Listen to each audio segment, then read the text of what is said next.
Hello दोस्तों, आप देख रहे हैं लवमिनस ब्लॉग में आप सभी का स्वागत है। दोस्तों, आप सभी को बता दूं कि हिट मशीन खेसारी लाल यादव के राइटर अखिलेश कश्यप अपने फेसबुक पेज से एक पोस्ट किए हैं, जिस पोस्ट का आप लोग स्क्रीन पर देख सकते हैं।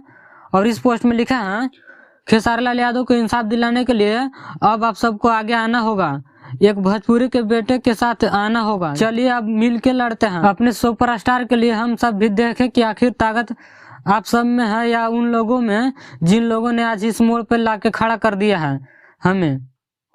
तो इस पोस्ट के बारे में क्या कहना चाहता है कमेंट करके जरूर बताएं। दोस्तों, आप सभी को बता दूं कि हिट मशीन खेसारी लाल यादव का स्पीड रिकॉर्ड भोजपुरी से एक सॉन्ग रिलीज हुआ है, जिस सॉन्ग का नाम है हो जाबू मैट्रिक में पास। और इस सॉन्ग को लिखे हैं पवन पांडे और म्यूजिक दिए हैं आर्या शर्मा। अगर आप लोग इस सॉन्ग को नहीं सुने तो जाकर स्पीड रिकॉर्ड भोजपुरी चैनल पर एक बार जरूर सुने, जो कि काफी कमाल का सॉन्ग है। इस वीडियो में इतना ही। इस वीडियो के बारे में क्या कहना चाहते हैं कमेंट करके जरूर बताएं। ऐसे ही भोजपुरी की सारी छोटी बड़ी खबरें देखने के लिए हमारे चैनल को सब्सक्राइब करें। मिलते हैं अगले वीडियो में, तब तक के लिए जय हिंद।